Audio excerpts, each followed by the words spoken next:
Welcome to InFocus. This is our weekly encouragement and enrichment, and we're speaking today about Herod the Great. And he's a part of the Christmas story, and so we wanted to kind of explore a little bit about who he was and kind of his character and what role he had in the area. And as you look at the history of it, he was a really great administrator and a builder, and that was one of the strengths of his area of service when he was serving as the king of the area, or the governor.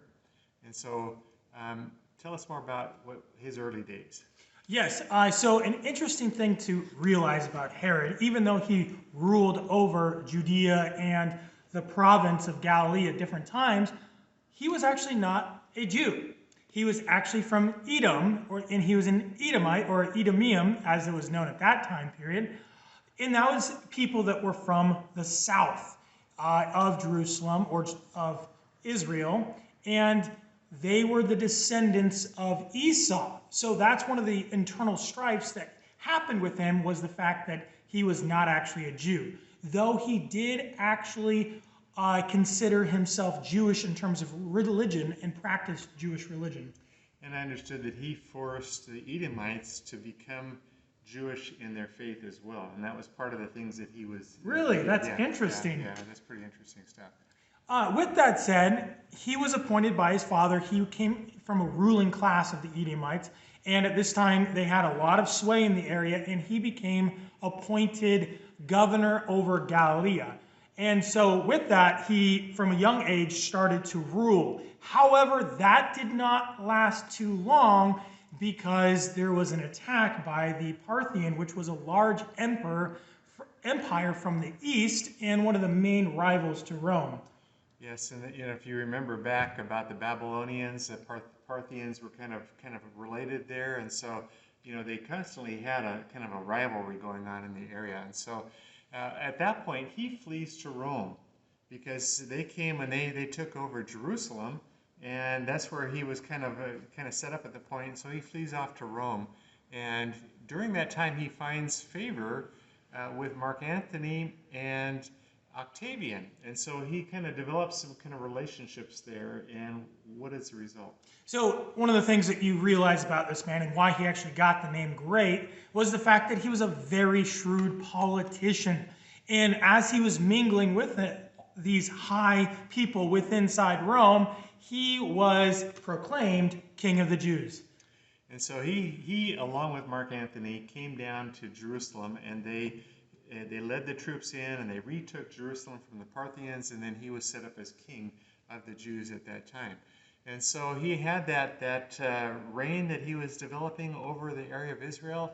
And then he had problems from the south as well, because Mark Antony was a good politician, and he was developing a relationship with Cleopatra.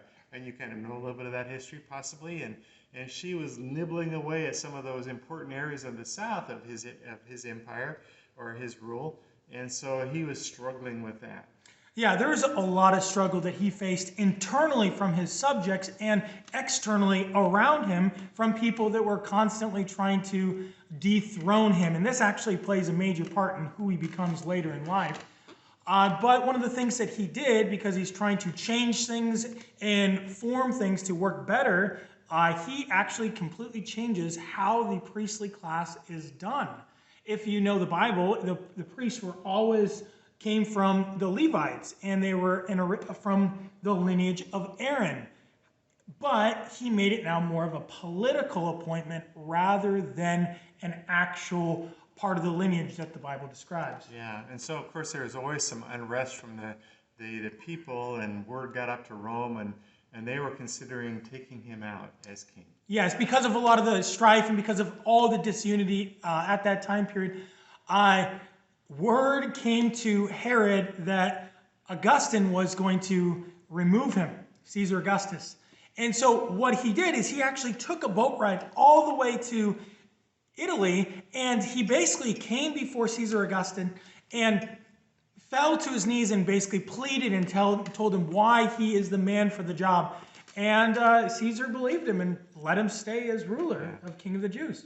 So as he kind of solidifies his leadership in the area, he launches into a lot of building projects. And one of the things that he did that was very significant at the time is that he rebuilt or refurbished the temple. And he built courtyards around it, and it just became very magnificent under Herod again.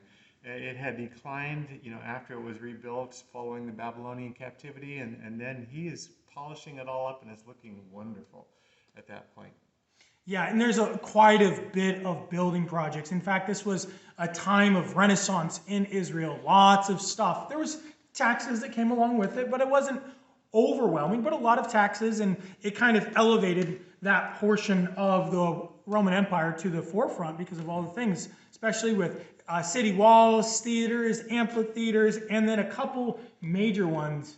Yeah, one of the things that he built, and it was just kind of the southwest side of the Dead Sea, is he built this major fortress called Masada. And if you go into the history, when the Rome was coming down in AD 70, I believe it was, they were conquering the whole area, and the Jews went to Masada, and it's up on the top of a hillside. It's very rugged, and it's fortified, and there's no way to get in and out of it except through this one way, and they had it blocked, and they were protected there until one of the Israelis lost a helmet down the side of the hill, and he went down kind of this special route to retrieve his helmet, and the Romans saw that, and they came that same route at night and conquered Masada. Yeah, it's an interesting story. Yeah, there's quite a bit of other fantastic building projects that were monumental at that time period, such as the harbor that was built at Caesarea Maritime.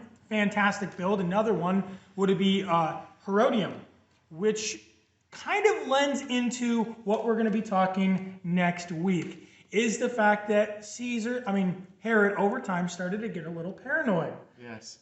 And so Herodium was this conical mountain that they took the top off, and they excavated and built this massive fortress on top of it that it would not be able to be conquered, and it wasn't very far from Jerusalem. So when he felt that if he was in trouble politically, or there's forces that come in and they were encamping around Jerusalem like they have done in the past, that he would flee to Herodium and be protected. And he built aqueducts for water. He built a village around it, all kinds of administrative buildings, baths, pools. It was really elaborate for Herodium, and he was all preparing for that. Also, the potential that it would be his mausoleum when he died, which is kind of interesting.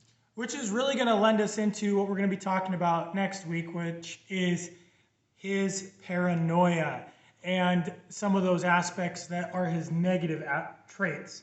So thank you again for tuning in to InFocus, as you are able to focus in on an incredible but terrifying biblical character. And Merry Christmas. Merry Christmas.